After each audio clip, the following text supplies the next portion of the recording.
afternoon and welcome to our fourth session of JESPA negotiations with the district. My name's Darcy Hassler. I'm the JESPA bargaining chair and a paraprofessional at Betty Adams Elementary. If we could just go ahead again and go around for introductions. My name is Vicki Flores and I'm JESPA staff. Tiffany Beestrom, paraeducator at Sebeski and building rep. Brandon Rude, dispatch manager. Mike Hins, Director of Fleet Services. Mark Strelo, Director of Custodial Services. Amanda Perazio, Chief Human Resources Officer. Jen Christensen, Director of Labor Relations. Katie Jeter, Director of Resources for Food Service. Sue Ann Holly, Director of Early Learning. Jessica Goodkin, Director of Special Education. Tanya Lopez, Director of Professional Learning. Nikki Saunders, Health Tech. Sarah Smith, Preschool. Xander Kashub, Food Service Worker and JESPA President. All right, thank you all for that. The agenda that we finalized at our last session had the district having some proposals from articles, then a caucus, then JESPA having some proposals, some articles, caucus, question and answer, and joint communication. Are there any changes to that agenda? I will say that we do have a minor one. We talked about possibly 14 and 16. We're absolutely bringing 14, and our committee that we have for professional development is actually going to present that. So that caucus is going to be really good to make sure that they get here, and we are not going to be able to bring Article 6 this time. So I wanted to clarify on those expectations, because those were two possibles and one and a two. I modified the agenda to reflect such.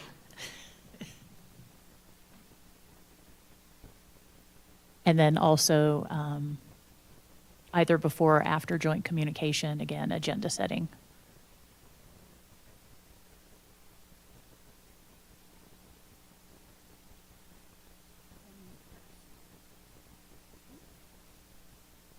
And I'm pleased to be in the boardroom because it's familiar. 4E would have been a little tricky, so however that happened, thank you.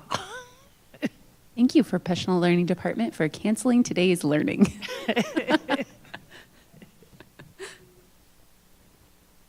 And with that, I'll turn it over to Amanda for how those articles will be presented.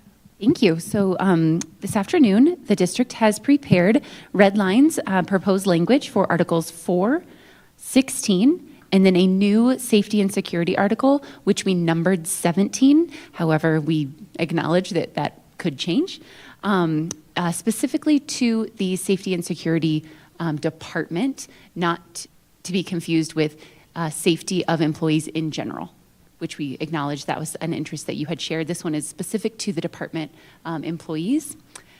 So Article 4 is our first proposal, and it is up on the screen. Excuse me. This article was previously called work assignments. We would like to recommend that we modify the name of it to be all-encompassing of staffing, hiring, and work assignments. And that is our very first change. Sorry, I am reading this from my screen. I'm going to make sure I can see it bigger. There we go. Okay, so Jen is navigating for us. So Article 4-1, we would like to suggest in these first sections some streamlined language, shifting some things around. There's not a lot of different language, but potentially it's in a different order and a little bit easier to follow. For example, previously there was a list of things and we've bulleted those now. So for position advertising, we have propose the following language. The district will post all new or existing non-temporary vacant positions. Generally, vacancies will be advertised internally and externally to attract a diverse pool of qualified candidates and provide current employees opportunities for career advancement or change.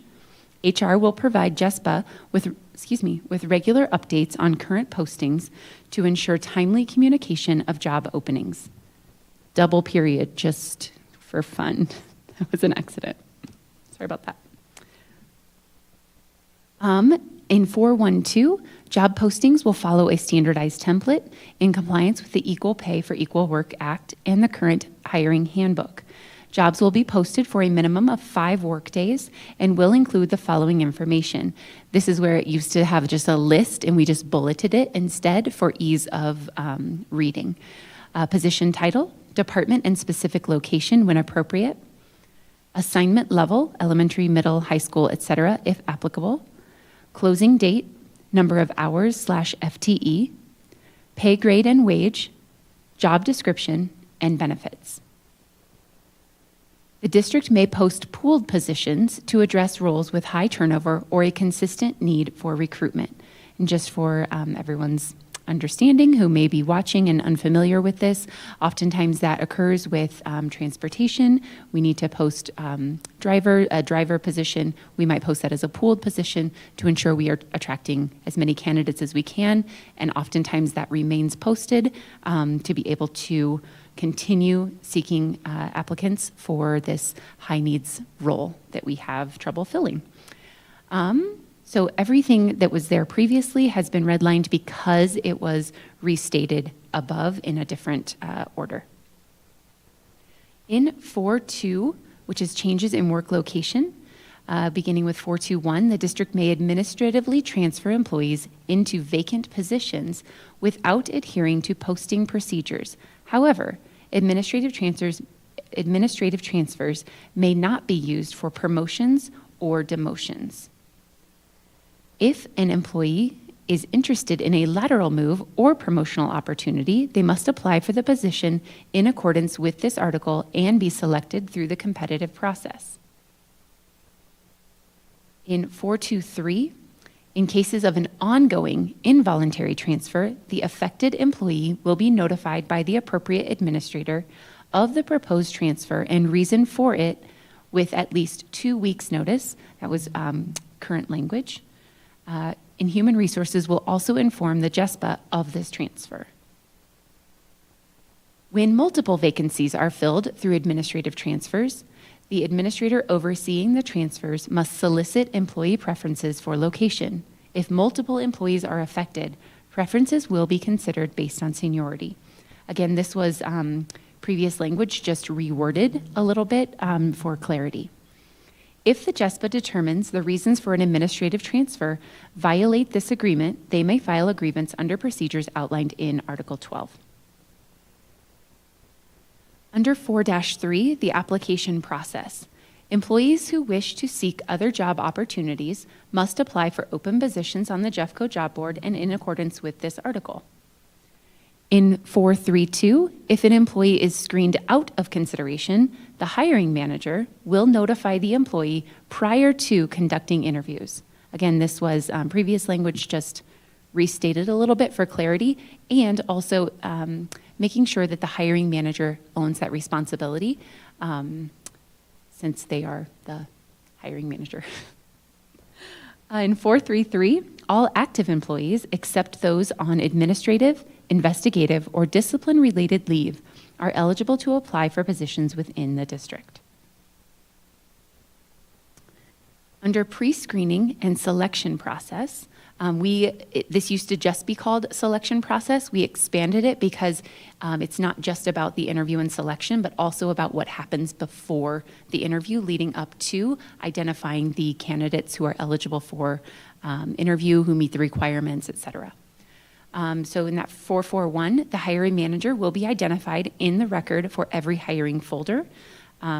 This is new language. We understand that there had been potentially times where the hiring manager was not identified, and so we just want to put that into language that that is an expectation that that person is identified.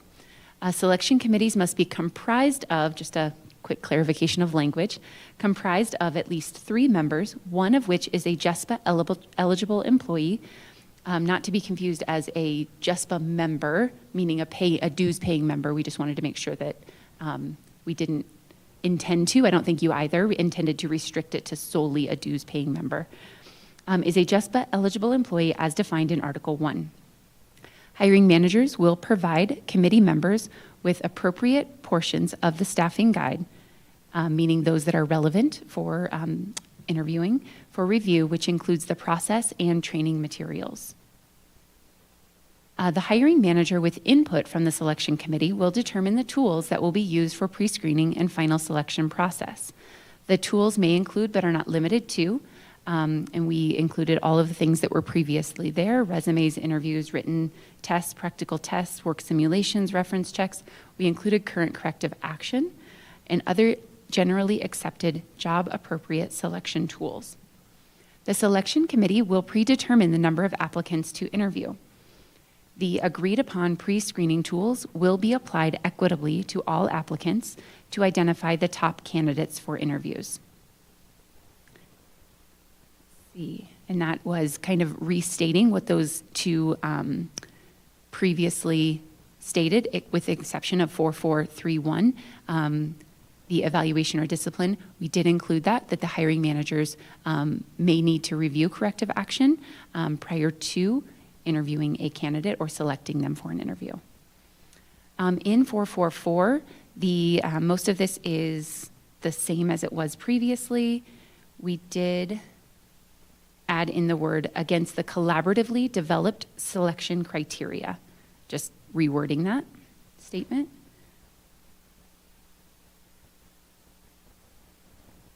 Also, just for clarification, the final recommendation to the hiring manager in this section, we understood that to be the final recommendation of the candidate they choose to hire.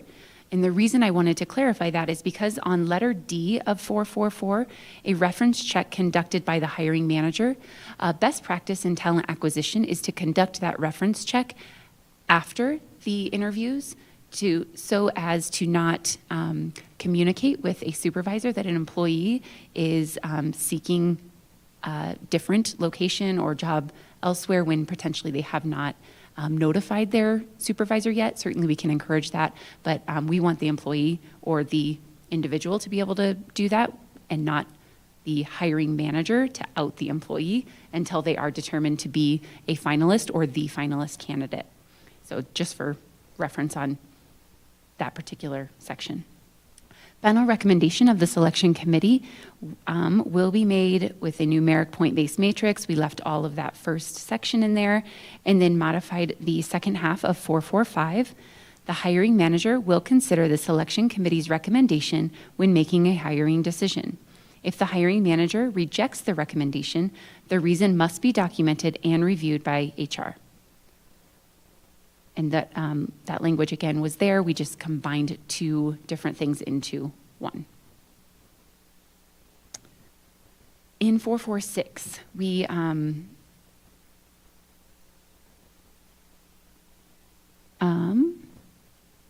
modified this slightly, but I'm trying to figure out why this language literally looks identical. So assuming we struck the language, assuming there is no compelling difference between top applicants, internal candidates will be the preferred choice over an external candidate. We struck that. As you are aware, we should be hiring the best candidate for the job every single time based on the criteria determined by the selection committee. We left the rest of the language, assuming there's no compelling difference between only internal applicants. The final selection will be based on the greatest amount of continuous job-related service in the district.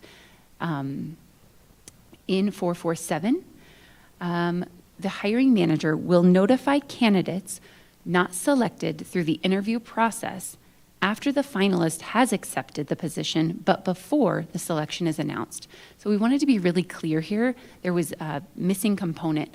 The other candidates should not be called until the finalist has accepted, because if the finalist says, actually, I've reconsidered and don't want this job, then we need to make sure that we have the other candidates available as a potential second place great candidate as well.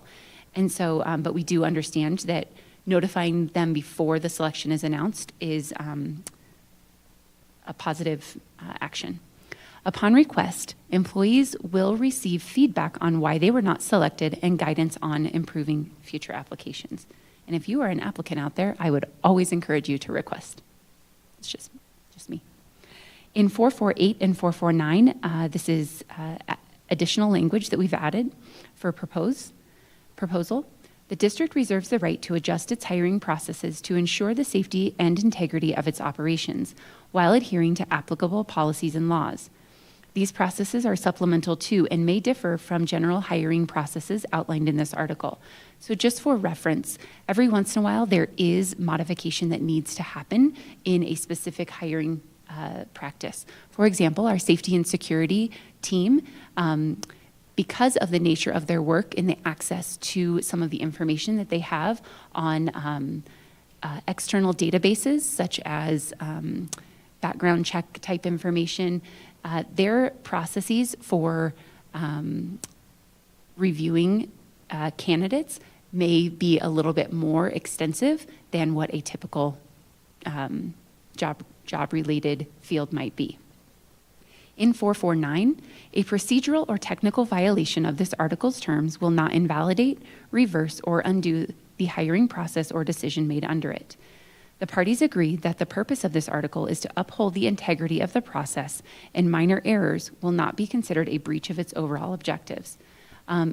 Certainly, our hope is that we can address some of the concerns that have come up from JESPA and from even the district in reviewing hiring folders through training and not through punishment of employees who do get hired and then potentially having to undo that hiring because of a poor practice by the hiring manager. Our talent acquisition team, just for reference, is already working on hiring training for hiring managers across all of our district departments. They've already trained principals, elementary, middle, and high school, and intend to train central services hiring managers as well to begin working through doing things in alignment with the expectations and also in alignment with best practice in hiring. Okay, 4-5, the probationary period. We have made some modifications to this particular section as well. Newly hired employees, those hired into a new position, and newly promoted employees will be considered probationary until they have completed 180 working days in their respective position. We believe that we should give people a longer amount of time to become comfortable in their position and know that it is both right for them and right for the department or school in such case that they are working for. We have struck the previous or the next language regarding in-person orientation with the intent to move that to Article 2, where other information about orientation lives. In Article 452, at the end of the probationary period, if the employee's supervisor determines their performance is satisfactory, the employee will transition out of probationary status. That is rephrased language that already existed.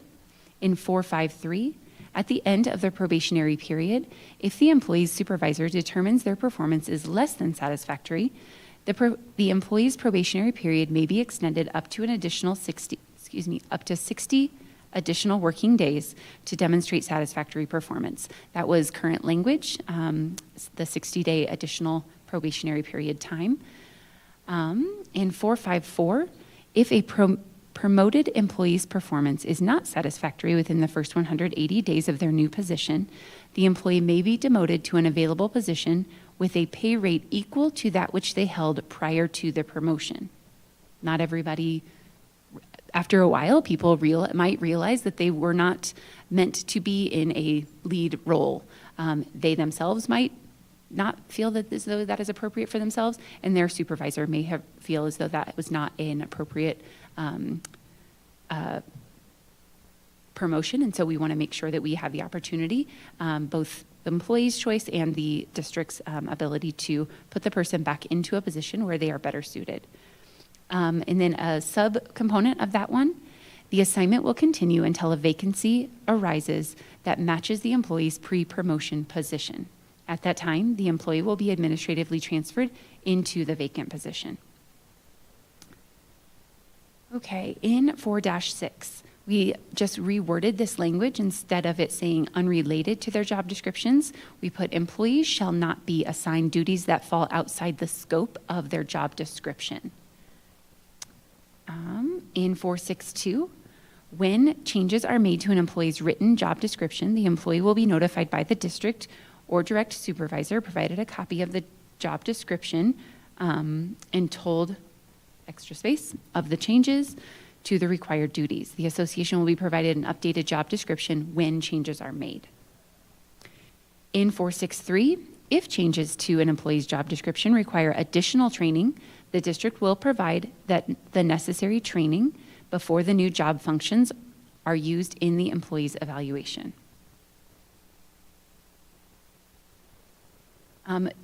In Article 464, we took out the reference to Article 6-8 and just referenced Article 6. This happens often in agreements, I've realized over the past few years. If we reference a very specific subsection of an article, it is very likely that that will change in the future, and so we have just been trying to refer back to the article as a whole instead of that specific subsection. In 465, this is about lead positions. So we left the initial language, which is the example of different lead positions, but we included will have additional responsibilities beyond their normal duties. These responsibilities include assigning tasks, evaluating staff, and assisting with the appropriate supervisor in grievance resolution when directly involved. Lead employees may also be required to make recommendations regarding employee selection and discipline. This agreement and the additional responsibilities do not remove these employees from the bargaining unit. Jumping down to 475, this is in the section called Maintaining Qualifications. In 475, we clarified some language. If an employee fails to secure the requisite job qualifications within the 30-day grace period, which is referenced above, the employee may be disqualified from their position and either reassigned, demoted, or terminated with rehirable status. Under pilot program assignments, after notification, the district declared pilot program positions will be posted within the department. The general specifics, including but not limited to all of these things, will be included in the posting. And I believe that is all of Article 4 proposals. I did want to reference something really quickly that I forgot to state. One of our reasons that we have made a proposal to increase the probationary period from 90 days rather to 180 days is the fact that our licensed employees, as you may or may not be aware, actually have a 3-year probationary period in order to demonstrate proficiency. And although we do believe that the 90%, maybe even higher, of our educational support professionals are very high quality and are able to demonstrate that very quickly, we do feel like giving them that extended time period allows them to even more so become comfortable in their position and able to demonstrate a high level of proficiency with that which they are assigned and have acquired through job application. So that is Article 4. Thank you for bearing with me. That was a lot of words.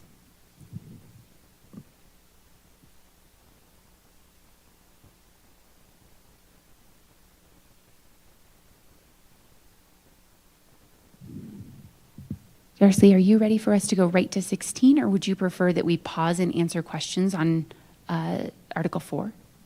So we have some notes jotted down, but maybe at caucus we can refine those questions rather than blurting out and talking over. So after caucus, I think we definitely have some questions to bring back. Great, thank you. So Katie is going to present Article 16, which is our Food and Nutrition Services article.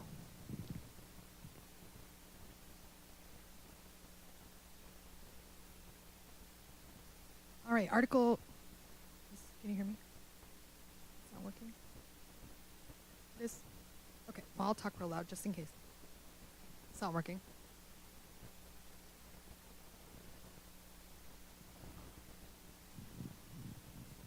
Is that better? Oh, that's better. Okay. All right, Article 16, food service. So this first section, 16-1, was professional development. We have proposed moving it to the article that actually addresses professional development. So this is language that we will address at that point,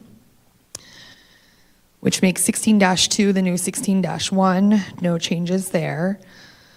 16-3, we redlined through this. This is the portion that relates to developing and maintaining appropriate communications and education materials for students and families.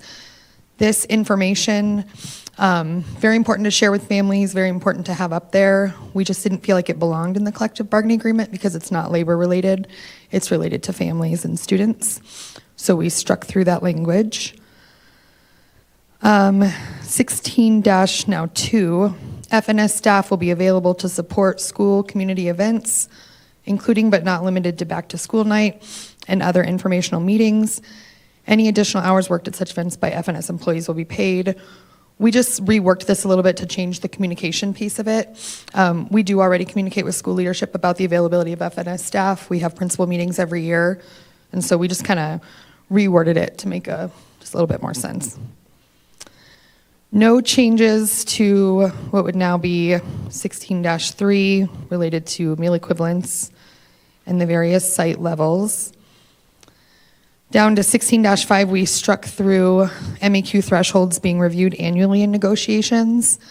This was added several years back, and up to this point, we have not reviewed them, and so we feel like if one side wanted to bring this forward and talk about it and negotiate it, it would certainly be open and available to do so. So putting it in there as an annual requirement seemed unnecessary. So we struck through that.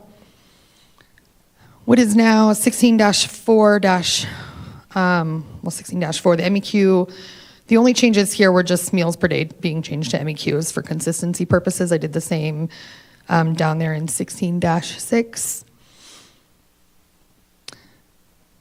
And then in what would then become 16-6-3, in the event of a decrease in the MEQ served during the school year under the threshold for a site classification as per 16-4-1-1 through 6, the incumbent will remain in the same position grade until the following school year, including receiving any step or cost of living adjustment offered.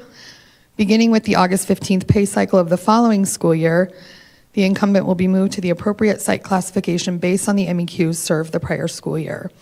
And just a little bit of historical background in the why here. Previously to using meal equivalents, managers were paid according to whether they managed a elementary school or a secondary school, which led to quite a bit of inequity. We would have folks at secondary programs who were being paid more money than their counterparts at elementary schools simply because of the classification, when the elementary school may have been serving quite a few more kids or had greater participation. So we moved to this MEQ model for equity purposes, and over these last few years, we've kind of gotten back to this place where, for whatever reason, we've had people move up in greater participation, but then have seen a dip in their participation, and so they're no longer serving those higher meal equivalents like some of their colleagues are. And so we've reached another place of inequity, and so we just wanted to bring it back to being a little bit more equitable, making sure everyone's being paid fairly. And then finally in 16-6, that last one is just, I just added the N for consistency purposes, so it didn't say FS.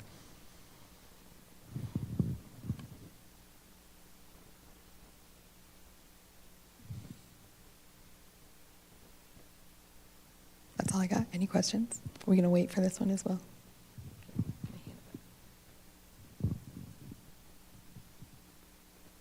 All right, and if you are ready, we have our final language proposal that we were scheduled to bring today. And we, again, have labeled it Article 17, although we're open for that to be modified.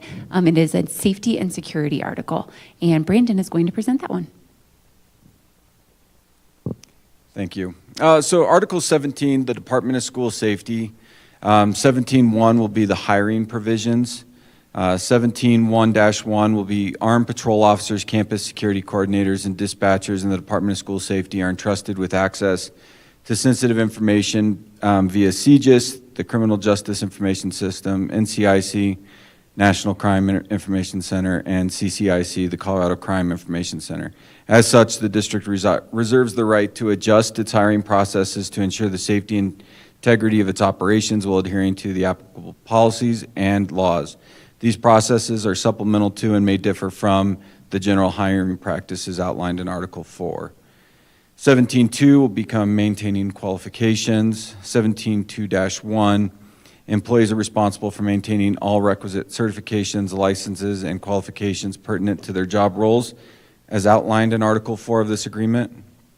17.2-1-1, armed employees are required to recertify their range and PPCT qualifications and will not be granted the same 30-day grace period as outlined in Article 4.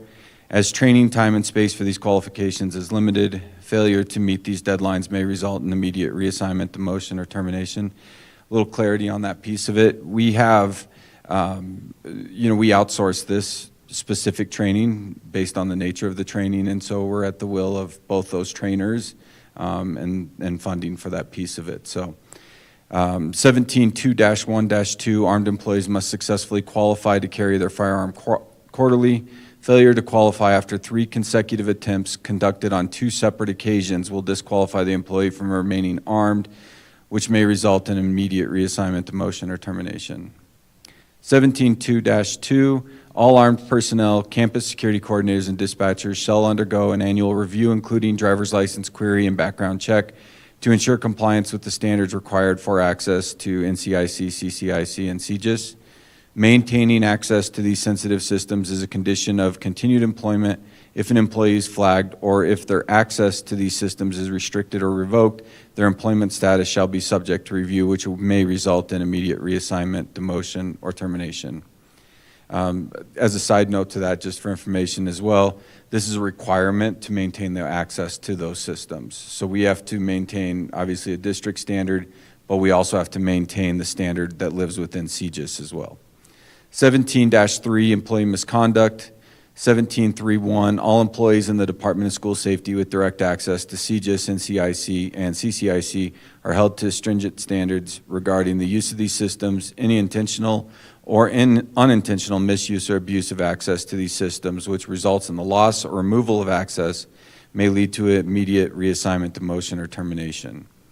17.3-1-1, if an employee's access to these systems is suspended, they will be placed on paid administrative leave until access is restored. Suspension of access will expose the employee to disciplinary action as established in Article 10.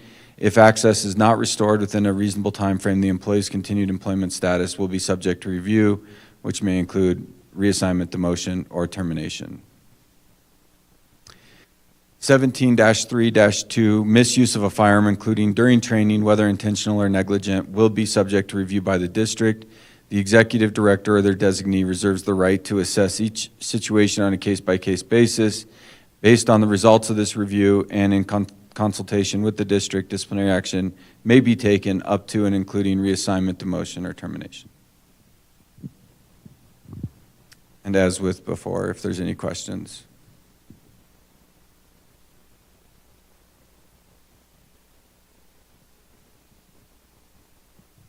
And that is all we have for a new proposal for an Article 17, Safety and Security. Rather, the Department of School Safety. Sorry, I should read it with the appropriate heading.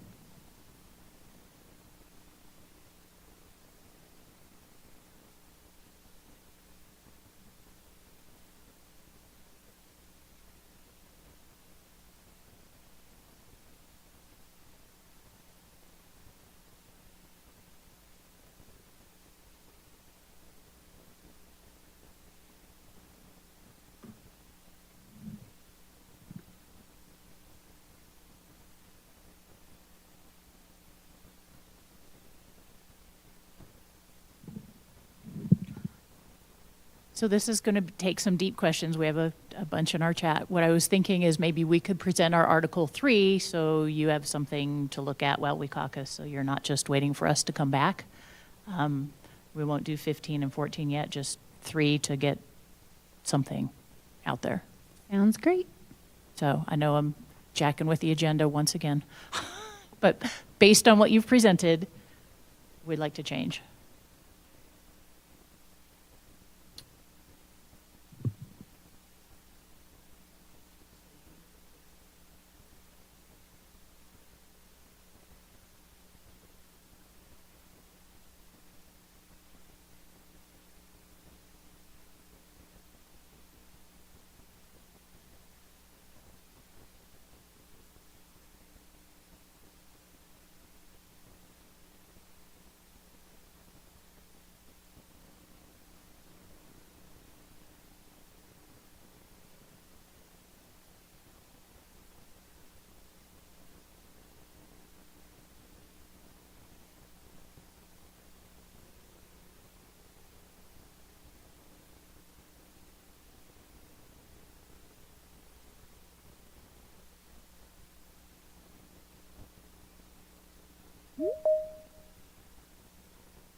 All right, our Article 3, and we had discussed, did we discuss at the last session having a multi-year agreement, or is this all news to everyone listening?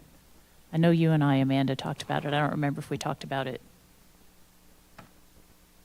for everyone's codification. I think it was potentially part of the interests and potential solutions that you had shared. So if everyone remembers back 4 sessions ago, they may have recalled that. Excellent, which is why I wanted to readdress this. So again, so a negotiated agreement lasts a number of years. In previous years, we had come back to the table every year for 2 ideas in addition to benefits, compensation, the whole bit. So what we're doing here is, again, another 6-year agreement. So just changing the dates from 19 to 25 and 25 to 31, and then talking about this article as opposed to, again, the Article 3-2, because all those numbers are going to change, again, for clarity, similar to what you had done. And again, the JESPA is throughout. We just prefer JESPA. That's minor. And then scrolling down, new language. And this is already in there. It was in 3-2-3. We're moving it up to the top of conducting negotiations, again, for clarity. The board, through its designated representatives, shall meet with the representatives of JESPA and shall negotiate for the purposes of modifying the agreement. Again, same verbiage that was before. We're just moving it to the top. Changing, then inserting, including those pertaining to compensation, striking benefits, adding and other terms and conditions of employment will be subject to negotiations, and striking out the each year of the agreement to at regular intervals as specified herein. The district and JESPA will engage in ongoing negotiations that may include, again, same verbiage, and adding down at the bottom, instead of striking out and sick leave payout, keeping the sick leave payout, adding workplace safety measures, professional development, job security provisions, and other matters regarding ESP working conditions. Again, that's just similar language to what's already in the preamble. We're just putting it in 3-2. What was 3-2? Struck and brought up above. Reopeners, in addition to compensation and benefits in 2028, so 3 years from now. So for it's a term, instead of 2 items of their choosing, then 3 items of their choosing.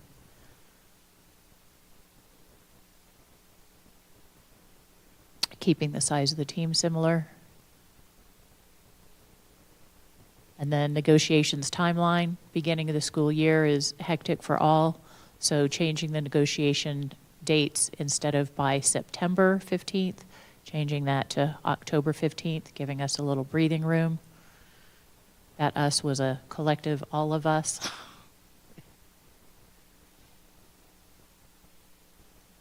So with this keeping, instead of remembering to write a successor agreement, striking through that language and changing to negotiations for a successor agreement shall commence automatically, instead of having to make sure that's done in a timeline. Just heads up, we're all in agreement. It just happens. Then moving down in 3-2-6, written procedures for negotiations instead of in advance of, having it be at the first public bargaining session because that is part, again, of law. So I know there has been confusion about that in years past. Let's clear it up. And then 3-2-7, the parties agree to engage in negotiations using a traditional bargaining model. Again, this is at the request of the superintendent. Questions came about, what is it? How do we want to do it? States it very clearly here through a traditional bargaining model. The model will involve direct exchange of red line proposals and counter proposals that clearly delineate each party's changes to contract language, just trying to describe what we believe traditional bargaining model to be. So further for clarity again there. Striking through, that's okay. Just striking through the exchange, keeping the will present relevant data, interests, and solutions.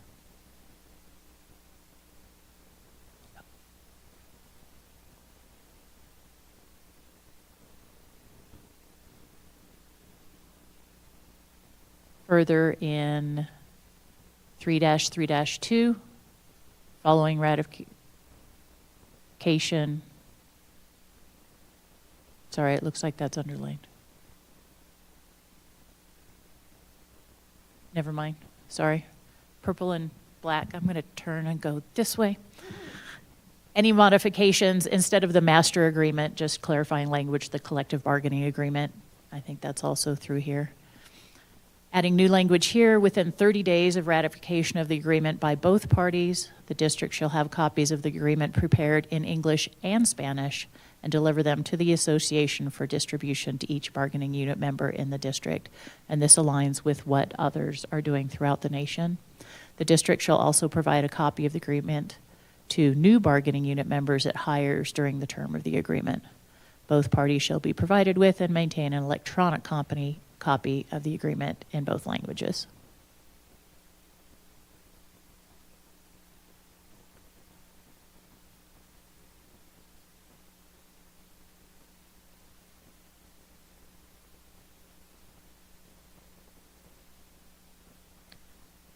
Changing here at the bottom of fact-finding, if there are unresolved issues after fact-finding, the parties will revert to status quo.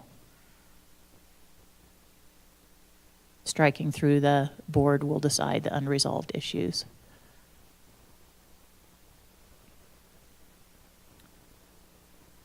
Striking through the time, now we're on maintenance of status quo, striking through the time at the beginning and just saying the terms and provisions of this agreement shall remain in full force and effect until the parties enter into a successor agreement. And striking through the impasse resolution or the board acting.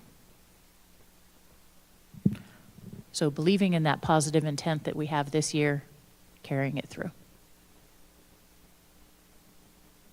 Questions? Or should we caucus and then bring back? All right, so as the clock on the wall is showing me, it's 12:50. I'm thinking we need at least 40, 45 minutes. And the PD committee will get here at 2 to present that. So, shall we say just 2 o'clock? Unless we need more. Well, we still can present 15 when we come back, which will buy us a short time. So marking time, which we have not done before, calling it 2 o'clock for reconvening unless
Good afternoon and welcome back from caucus at our JESPA negotiating sessions again.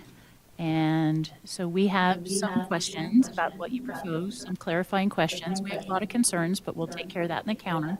But some clarifying questions on, oh, Mike, I think you're not muted. Yeah. Oh, you're Mike.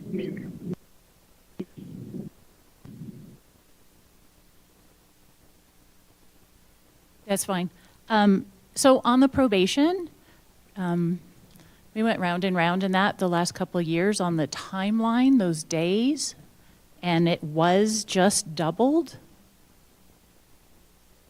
from last year to this year. It went from 60 days with an additional 30 now to 90 days to an additional 60. Can you explain a little bit on what's come up in the few months that that's been in process on why the need is to go all the way to 180?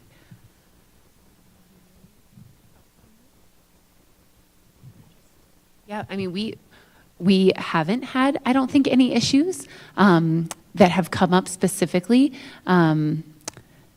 We simply think that employees need more time to settle into their job, and supervisors need more time to ensure that they are assessing them appropriately. If we were to think to our evaluation article, I'm slightly concerned that some employees are not being evaluated, therefore not being provided feedback or being apprised of their progress in how they're doing as an employee. And so we haven't had any specific issues that have prevented us from not extending the period of time.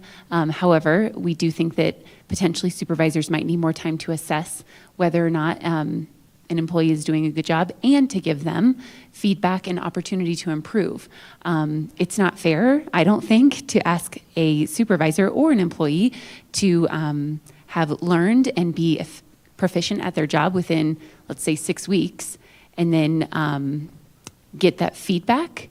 Then they have another 6 weeks to either maintain or improve. We just thought that a more extended timeline would give them more opportunity to get the feedback, have an opportunity to improve, or continue maintaining their level of success that they've had before moving out of that probationary role. But to answer your question, we have not had any specific issues that I can recall from this first semester. Because again, with the extension, currently it is at 150 days, which is close to the 180 that you're talking about with those scenes if needed. Also, again, if we are hiring the best candidates, that should take care of Great that. point.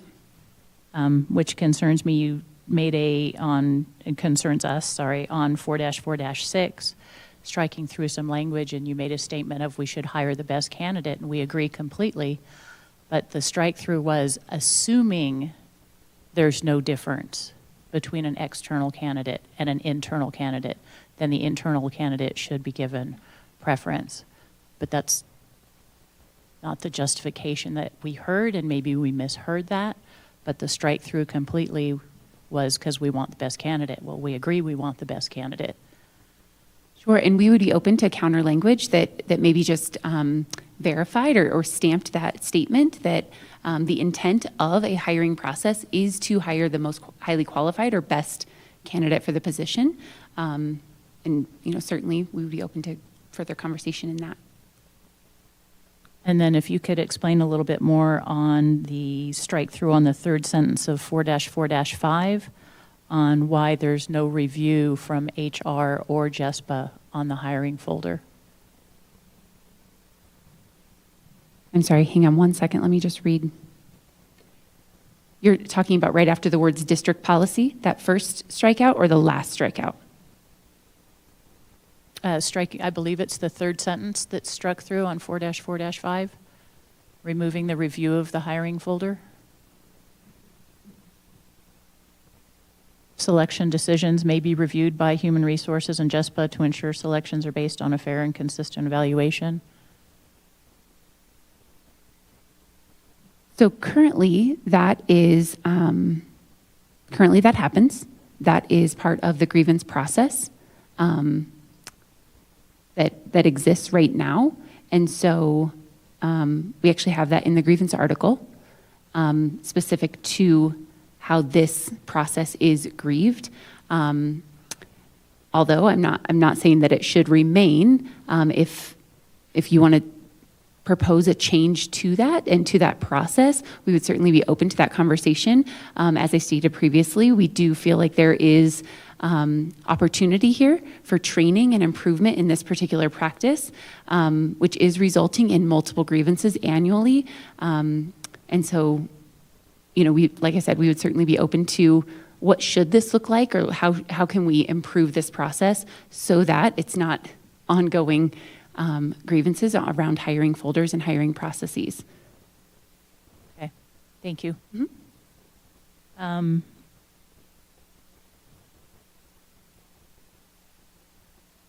When the interests and solutions were brought, and we discussed that we wanted to bring a new safety article, and we talked about it would be overarching for safety for all ASPs with then subsections for the different locals or divisions or departments. And then last session, just last week, you had stated that you wanted to bring a safety and security article. So it was we were hearing that we had the mutual interest of employee safety or student safety, and this new article that's security specific was a bit of a surprise, and I just wanted to say that. Yeah, I appreciate that. It's Brandon corrected me today, and I realize I'm actually calling it the wrong thing. So our Department of School Safety is called just that. It's actually not called the Department of Safety and Security. When I say safety and security, that's what I'm referring to.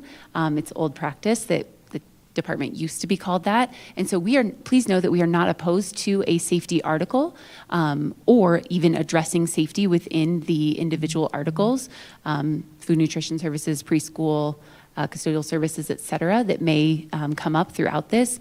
However, that specific article was in relation to that department because of some of the uniqueness of the job responsibilities that they have. It's very different than most. And so I apologize for that miscommunication. Again, it's my vernacular in saying safety and security versus the Department of School Safety. Right, because we had, in your proposal under transportation, you had talked about a new safety committee, which is fine. It just was a little surprise. And that one would have been specific to transportation safety practices. Okay. That part's understood. Can I clarify too? Not just the semantics, but that it's not in the interests or solutions proposed by the district at all, except for the safety committee that was discussed. So we're talking about a third session in and a proposal that was never mentioned, Right. which violates the good faith bargaining process. So after we shared our potential interests and potential solutions, one of the things that we talked about was there is the possibility that things will come up throughout the bargaining season that may result in new articles. This is one of those things. Some of the language that does not exist in this article, we felt was necessary after having attempted to put it in other articles and then realizing sometimes there are certain things with transportation, with food nutrition services that are very specific and they don't belong inside of the staffing article, the hiring article. And so that's why that came up. It was something that we didn't realize before presenting those. And as we agreed, things come up. So.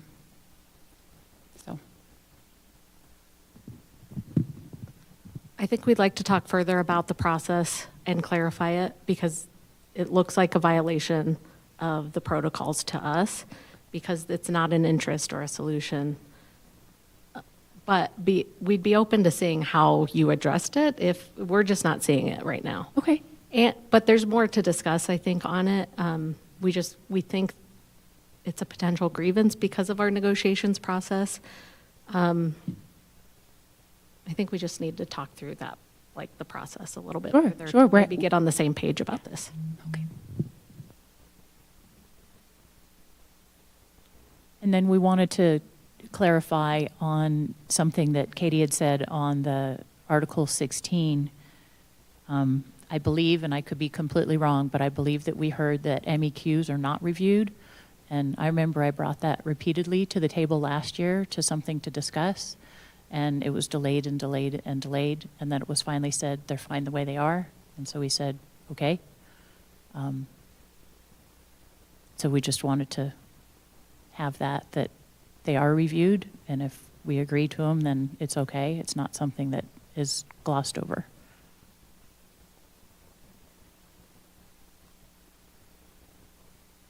Moving on, do you guys have any questions on Article 3, or do you want to save them for after we do all our proposals? Either way, we had just a couple of quick clarifying questions. One of them actually, I wrote my notes here, but let me look at the actual red line. Sorry, I'm trying to pull up each red line as we discuss them. Yeah, we need to talk more about red lines. They're coming in funny for us, and we can sidebar on process for that. So in 322, we just want to make sure that we understand that, let's see, what we understand this to say is that there actually will be negotiations at regular, when it says at regular intervals as specified herein, it talks about almost, it doesn't specifically say a 3-year cycle, but you refer to 2028 as the next year to bring 3 articles of interest for each side. But then the sentence after that, the district and JESPA will engage in ongoing negotiations that may include things like salary, benefits, et cetera. Does that mean an annual negotiation process for those items, but then the other items at regular intervals as specified in 2025 and 2031? Our goal is to not see each other in this room for 3 years. If we can get all of that, a benefits and proposal for the whole time. Okay, I just didn't want to make that assumption that that's what you meant. Yeah, and I think the other part of it that might help is we're trying to clarify this, like, that we bargain, and we bargain over these things in this section, so it might be worth it to reword that, to your point about ongoing. What we're trying to do is kind of separate out when we bargain from what we bargain over, so there's a clear, like, guide of what we do versus when we do it. That makes sense. The other question that we had in here is, if that is true, and that eventually becomes something we agree to, there was another, I can't find the reference in here, that said the word annual. And we just wanted to make, it's in 3253. The parties shall attempt to reach agreement annually by March 31st. If that, if this language is eventually TA'd and agreed to, I would assume that you would be amenable to modifying the word annually to say, like, during the bargaining year, unless I'm missing something in that statement. You're not missing anything. Okay, thank you. I think those were the only questions that we had come up. Please know that we're very open to this conversation, and we appreciate it. We also appreciate pushing the date to October 15th instead of September 15th.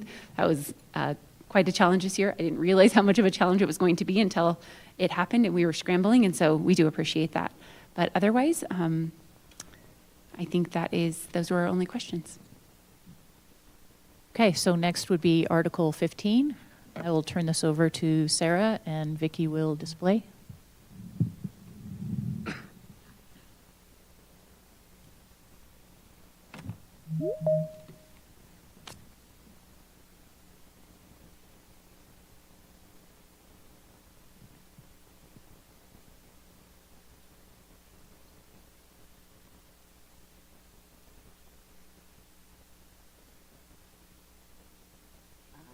See it.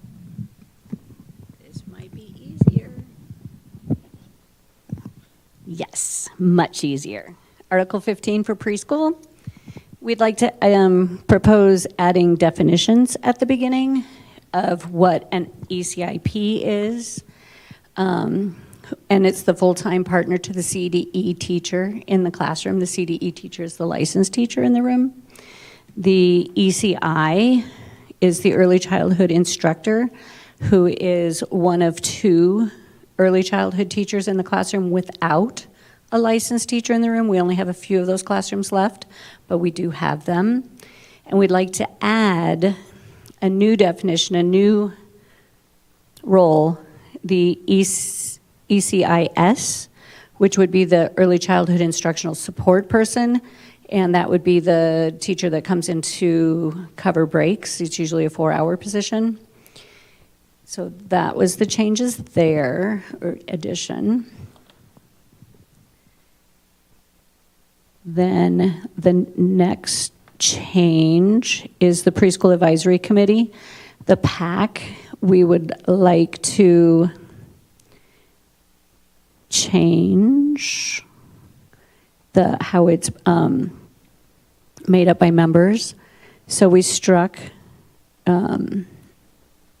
how it is made a little bit and just added, let's see, where we have JESPA preschool staff, 2 CEA special educators, and the 4 administrators at a minimum, and then additional members may be added with mutual agreement between the district and JESPA and JCEA. But we will keep the minimum of what we have. Oh, and I did strike, go back up a little bit. I want to strike out where it says right there in 15.3.2, the PAC will, we're set up for other issues pertaining to preschool. I want to strike ESPs because we're looking at all of preschool, not just ESPs in there in PAC. I do want to strike that. All right, go ahead. 15.4.1, the district and early learning office will provide paid time to attend required district training. We added all curriculum trainings are required trainings. So all ECIs and ECIPs will attend there. Then 15.5, new preschool employee wage placement. The wage schedule shall reflect the numerous hours and additional trainings that license requirements for ECIPs that are outside any other working group. To comply with state ECE regulations around classroom ratios and early learning, ECIPs are essential to support the classroom and the CDE teacher. A classroom cannot operate or function without an ECIP, and ECIs who are in the preschool classroom doing the work of a CDE teacher as well as the ECIP will have the equivalent of differential pay. We'll get to that. We want to modify the employee definition, I guess, like the job schedule. We want to change. Sorry, I'll just go here because it's the same there. The levels, so level 1 is someone who meets all the requirements of the Department of Human Services for school age director and preschool age appropriate. Level 2 would be Colorado Shines PDIS level 2, which is the licensing that we do in preschool. Level 3 would be Colorado Shines PDIS level 3 and 4, which that includes the college courses ECE 101 and 103. Then 15.524 would be level 4, and it changes then going down. Just numbers change.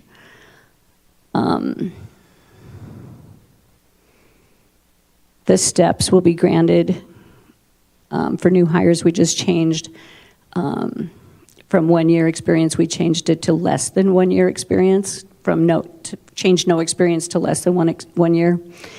And then 15.533 would be 3 years or more of experience would be step 3. And then we could add up to 8 steps depending on experience according to Article 4. Then we'd like to add 15.5.4 differential pay. When there's a substitute CDE, and ECIP is responsible for additional duties, ECE licensing and safety requirements for the classroom.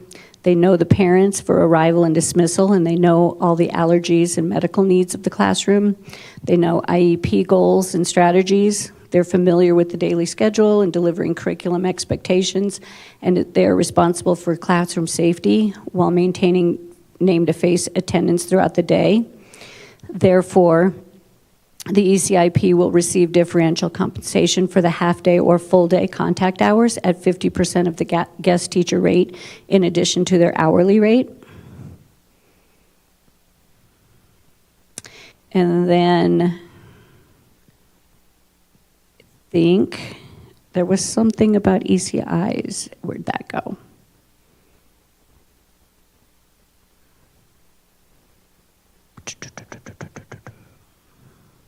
Do you see it?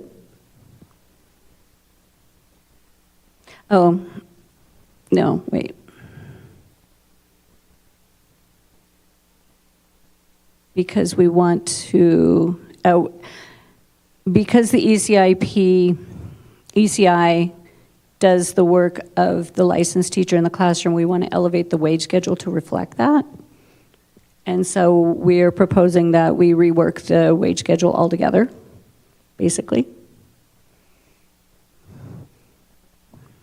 I don't know where it went.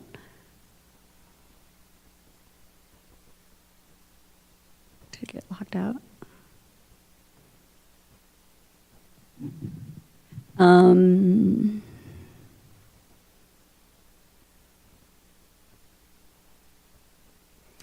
Yeah.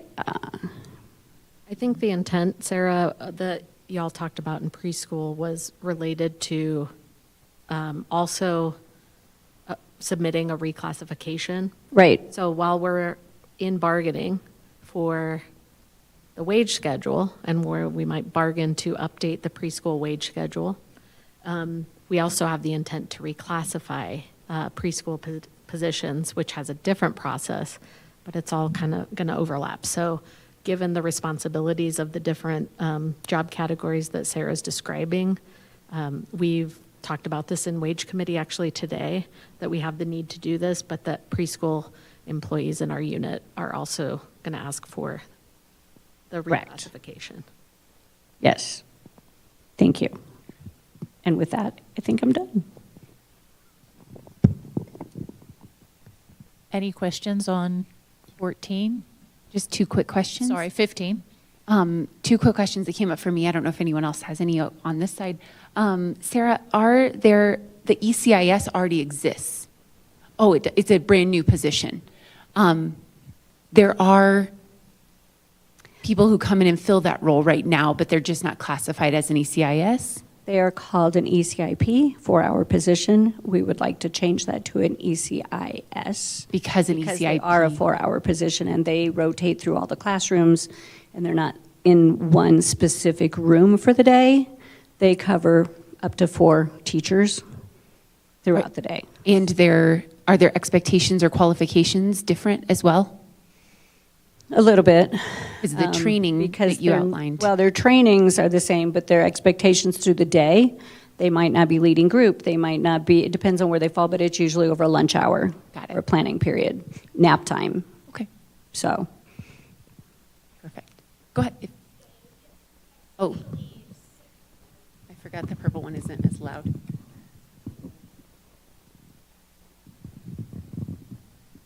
hello? I know, right? That position to which Sarah is referring to supports, honestly, our preschool teachers in having planning time. They don't have specials and also getting breaks. Right. All our preschool educators and getting breaks.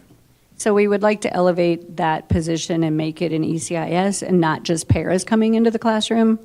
We'd like to have them early childhood licensed and all of that. Sometimes some schools have but a para who is not early childhood licensed for the day or whatever, but we'd like to get them all up to the same level. Thank you. For an ECIS? For an ECIS. Okay, I just want to clarify. Yes. The only other question I had was in reference to what Vicki just said around the compensation committee that discussed this. Does this proposal align with the request to reclassify that will be submitted or was submitted? Just out of curiosity. And if you don't know, it's okay. I just wondered. I don't know if it aligns, because I don't know what they've talked about yet. I think we just recognize that there is a process to reclassify, but we also have the opportunity to negotiate.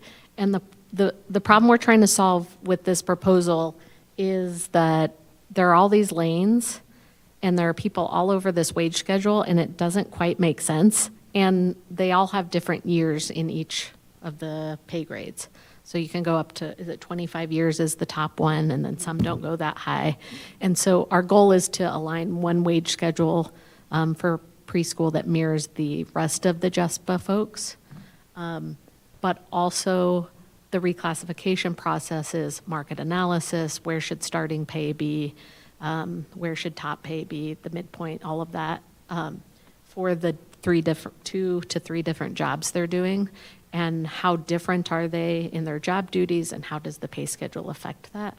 Does that make sense? I think so, yes. I just wondered if one was going to, like if one was going to negate the other. Like if we agreed to this, but then they got reclassified, would that just take this language away, or vice versa?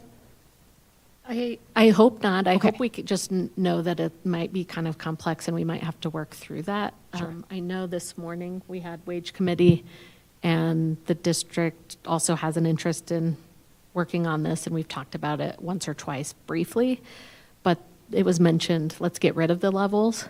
And so I think that would be a red flag, like this is the only schedule we have that have levels, and we'd like to actually add levels to other jobs. So I think there's just work we need to do. Sounds good. Thank you. Those are my only questions. Did anyone else have questions? All right, moving on to Article 14, which is the professional development article. And I would just like to acknowledge that NIE is our professional development committee, subcommittee of JESPA, and they are going to come up and go through the article. But before that, acknowledging that NIE and I have been working for a year and a half with Dr. Lopez on specifically paraprofessional development, and so happy with what happened at the last training day. It was wonderful. So NIE is going to come up and present. In addition to NIE, the other members of our subcommittee are here. Shat Galvin, Melanie McLean, Sarah McClintock, and Tom Feeney, who is not able to be here. And I just want to acknowledge the work that they've put into this.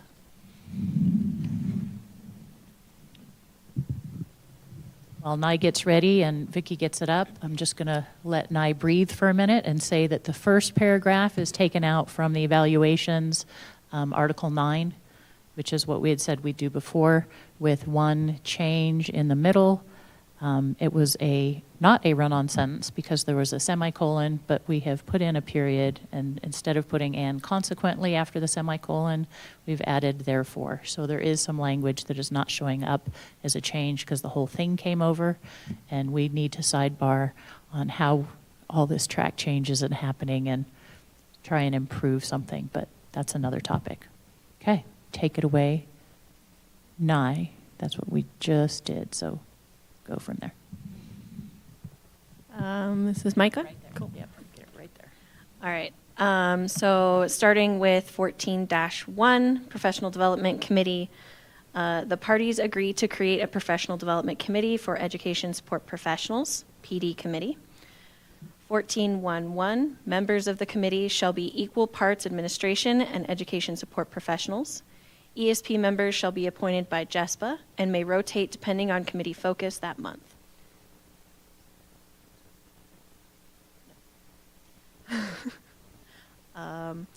The committees shall be staffed with no more than 4 ESP members and 4 administrator members, including at least 1 person from the professional learning department. We struck through of association release time 4 times per year to monthly. Then in 14.1.3, cost of association release time shall be shared equally by the JESPA is struck. Change to committee will set professional development opportunities with goals and specific timelines for the following school year by May 1st. This does not preclude adding professional development when the need arises. Struck through 14-1, district with the district covering the first half of the cost each year. 14.1.5, in order to increase educator diversity and increase the number of certified educators of color, the PD committee should annually explore ways to build a career path for ESPs of color to become teachers and ways to support diversity in the ESP workforce.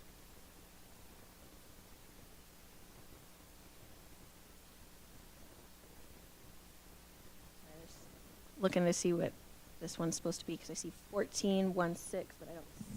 Again, apologies for the numbering system. We need to, moving on. Okay. Can I just say, if there's weird things, what I'm showing on the screen is me trying to merge all the committee's changes. And so that's why it has all those weird JESPA marks on the side. So we wanted to present it so you would see it, but it may be really difficult to counter this document, so we may need to redo this document. But I did it in a way that shows it. It's messed up. So sorry about that. We'll fix it after this. All right, 14-2, the ESP workday calendar will include defined professional development days across all ESP positions. Trainings will be held during regularly scheduled work days and paid for by the district. The professional development days will be communicated to ESPs by May 1st for the following school year. 14.3, all ESPs will be offered emergency response training, first aid, stop the bleed, and CPR training at no cost during work days. Student-facing ESPs are required to have first aid, stop the bleed, and CPR training. These will be scheduled during training days in the workdays calendar as soon as practicable. 14.3.1, the district must ensure emergency response certifications are renewed prior to expiration. I just wanted to add really quick, one of the reasons why we have that particular section is because we had a number of our committee members bring up that they did not have access to those trainings, or I should say, didn't know when to take them and how to get those during work hours. 14-4, non-emergency trainings will be offered to student-facing ESPs to include de-escalation. 14.5, the district shall provide comprehensive job-specific training and orientation for all new hires prior to their assignment to regular duties. This training shall include, but is not limited to, safety protocols, job responsibilities, and equipment usage specific to the employee's classification. 14.5.1, new hires shall be assigned a peer mentor upon completing training and orientation. Peer mentorship shall consist of hands-on, job-specific instruction provided by an experienced employee to a colleague within the same job type. The mentor shall receive an additional stipend for each day spent training a new employee. 14.6, certifications, lanes for payment advancement for training, Article 6 proposal. And that seems to be it.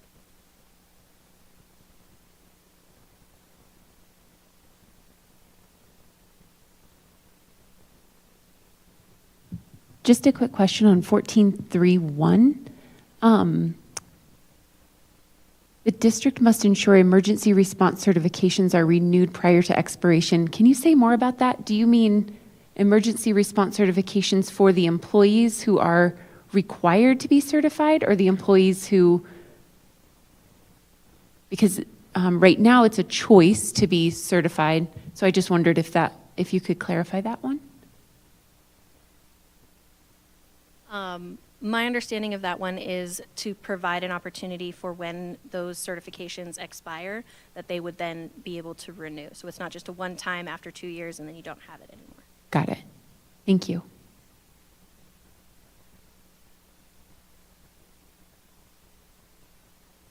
Team, any other questions?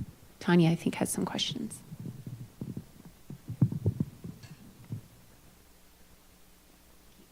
Thank you. Okay. Nye, would you be able, can you define for me a student-facing position? So that was something that was in here, and I just want to make sure that I understand. We were kind of struggling to come up with a word that explained the jobs that interact with students on a regular basis. So transportation, kitchen, custodial, as well as our para-educators, pre-K, anyone who is interacting with a student and would have need of utilizing and having those emergency responses for our students. And then I just want to clarify that you put a requirement that all, so then every transportation employee, custodial employee, para, PK has, I think you listed like CPR, stop the bleed, de-escalation. I saw de-escalation somewhere, and I just wanted. First aid, stop the bleed, and CPR.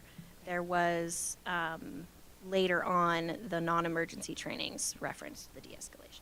Perfect. Okay, thank you. That's all.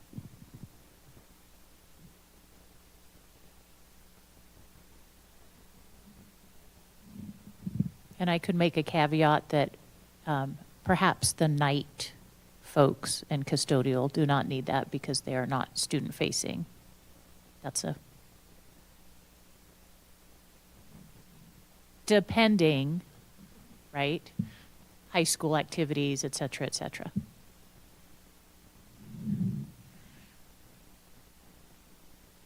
Amanda, I have a quick question. So when we look up here with 14.3-1, the district must ensure, just above where we are at, the response certifications are renewed. Wouldn't that work against maintaining qualifications under Article 4, where it's the employee's responsibility to maintain their certifications? If you guys are requiring that all of these positions have it, I think we would need clarification on that, because I think 14.7.1 would state that it's the employee's responsibility to make sure that they're certified.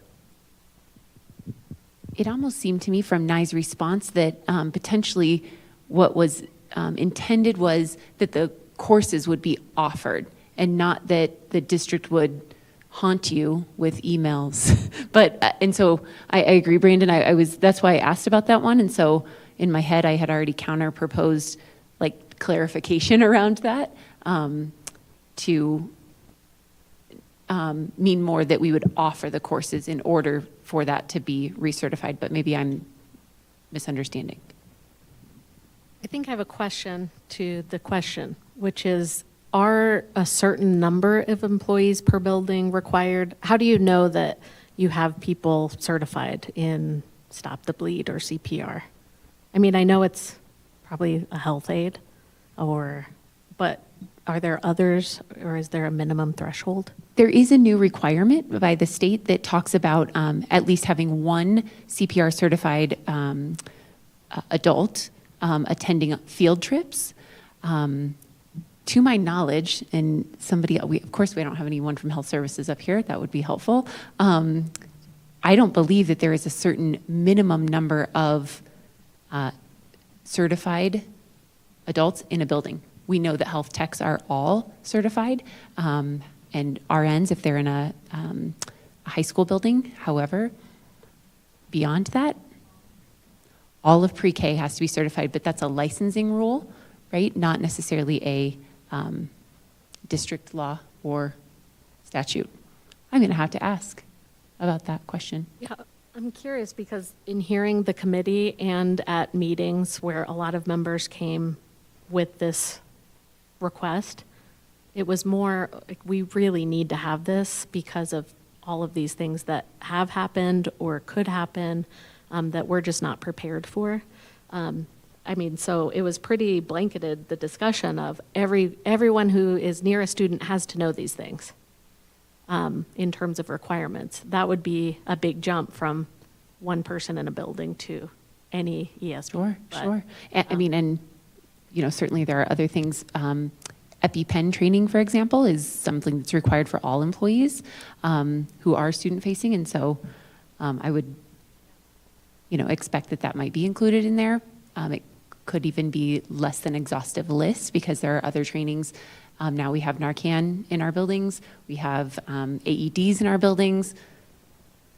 You're not supposed to have to be trained because the whole trainer thing happens while you're doing it, but I need to be trained in order to put that on anyone, just so you know, because I will freak out. I believe a number of those things are included in the first aid training. I'm not sure exactly what the district outline of first aid, but when I received the first aid training, those topics were covered, included in that. Thank you. Right now, just for clarification, the only people who have to be first aid trained, to my knowledge, is the health tech and then the backup or multiple backups. Do you know if that's true? I believe there are other people in the building who also have to be first aid. I want to say that like physical education teachers and a few other positions that would have a need of providing first aid in their classrooms. I'm not sure what other qualifications are required. Thank you. I think we'll certainly want to get some clarification from our district director of health services. That might be helpful just to have that context and background to know if there are other things we need to include or other people. Thank you.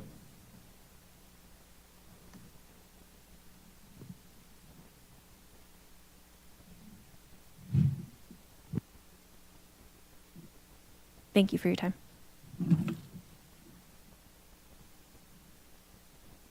So on the agenda, we have another caucus before more Q&A. Do you want to take some caucus and?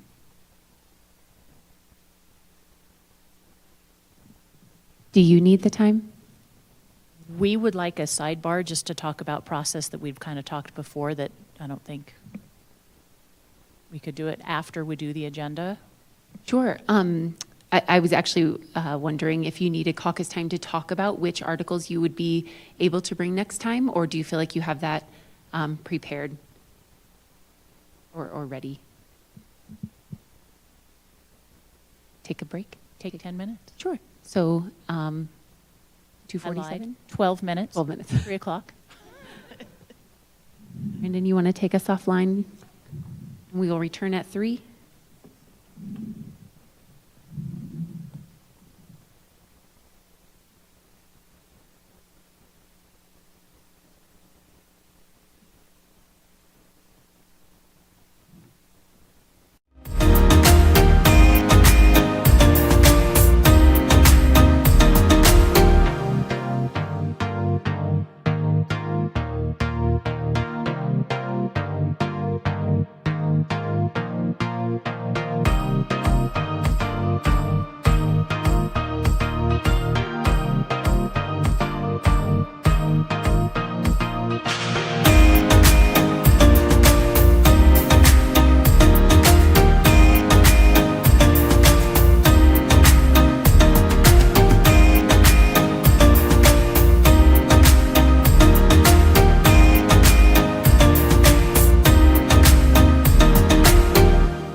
right, and welcome back a few minutes early.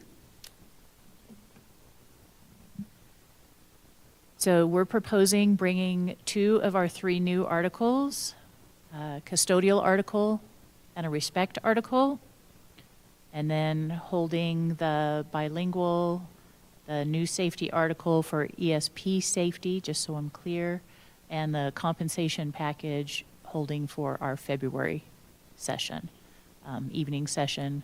We have a lot of committee members, and that way we don't have to get them released. And I'm sorry, can you please, you said the custodial article, which is a new article proposal, and? a new respect article. Thank you. I heard safety also, but then I feel like I heard you say you'd wait on that one? Okay. Correct.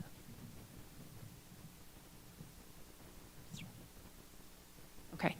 I was typing it on the joint communication to make sure I didn't forget when we got to that point. So just those, just two articles is what you just said? Correct. Thank you. So we, at this point, have exhausted the articles that we shared potential interest and potential solutions in, with the exception of Article 6 and 7, which is compensation and leaves, or benefits rather, benefits. And we believe that with the joint negotiation sessions that we have scheduled in February, likely some of the language for Article 7 might get discussed at that time. And then Article 6, of course, to your point, we're not quite ready with our compensation proposal and can push that as well. However, we can bring counter proposals, but I know that that was not something that you wanted us to do until all articles were open. So we wanted to see if that was of interest to you to hear counter proposals. Otherwise, we don't have any additional articles we can bring yet. Well, and that was just it, is we weren't going to start redlining until we had seen your whole package. Because we are bringing 2 new articles, if there is something that you can start that you don't think will, I don't want to use the word interfere, but that just the one word pops into mind, interfere with a custodial or a respect article, we'd be happy to see those red lines of, if you're willing to, on what we've presented so far, knowing that our presentation is still holding on to a couple of things. Sure. So, so our intention then would be to bring counter proposals for Article 3, which you presented today, Article 14, which you presented today, and then Appendix D, the sick leave bank. We could have those 3 ready.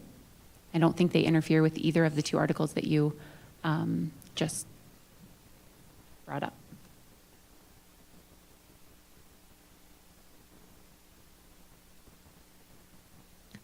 So we will be done, just, Vicki just said, you know, a reminder that we will be done with our proposals then in February, because then we will have the compensation,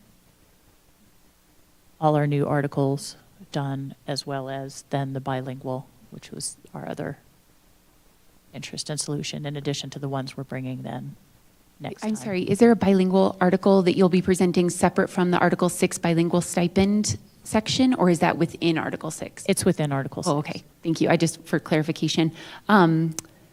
Just one more piece of clarification. You had referenced in Article 2 last time a staffing article, and you had put a section that was, I think, going to potentially live in another new article. Is that still up for proposal?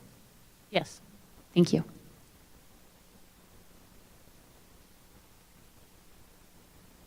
All right.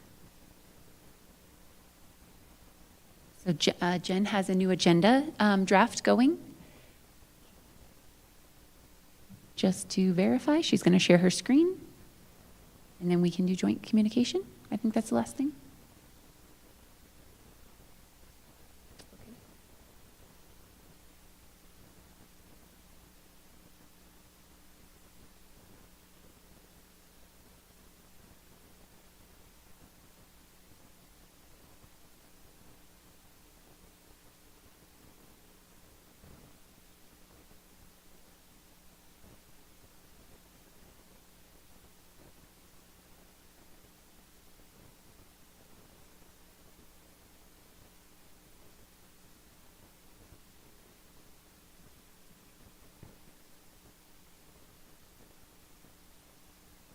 Does that look right to you all? Since we have some of the things for the agenda setting for February 4th, I didn't know if you wanted to put those in there. Sure. You It will need be Darcy to repeat those. bringing Article 6, a new safety article, and compensation, and then benefits. 6 is, compensation is 6, or do you mean 6 language and compensation separately? Sorry. I think the confusion is we have multiple committees that touch Article 6. So bilingual, we have a compensation, well, benefits is 7, but we're doing that jointly with JCEA. And that'll be on February 6th, the benefits, jointly with JCA on the 6th. I might be missing one. And then the staffing committee, the staffing article. Did I miss any from your list? You said, oh no, custodial services next week, respect. Staffing. Thank you, Jen.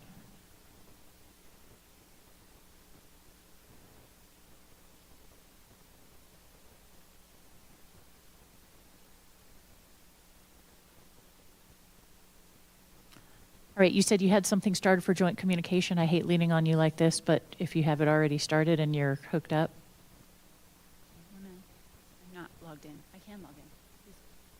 Oh, there you go.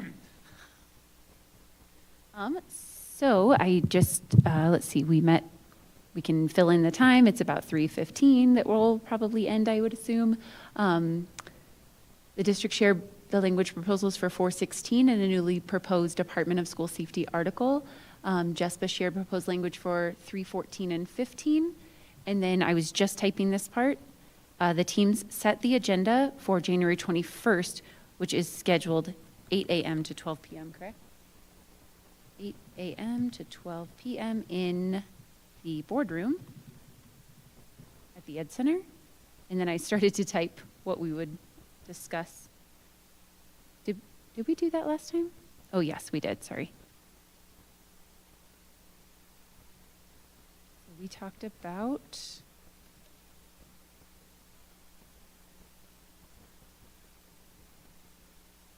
so the teams identified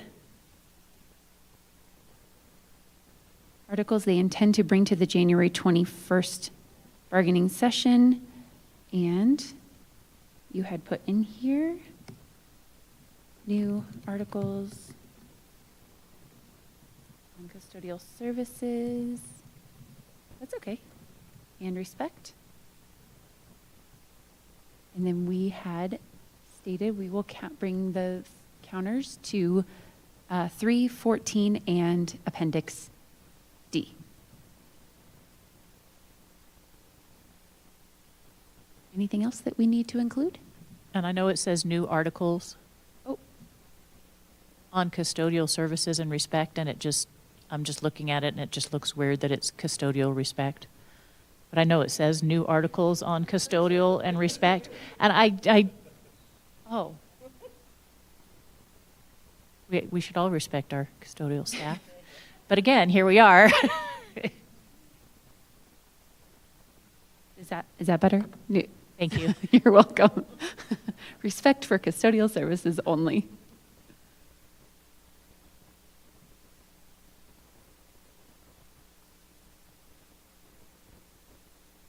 All right, and then certainly we are flexible and understand that if you did miss one in your list for February 4th, we understand and we certainly go with that if another one comes up. And there was something else I was going to tell you, and then I forgot what it was. I just said, don't let me forget to say that. And it's gone. So. All right, thank you all for tuning in. This concludes our session. Thank you. See you all in a week.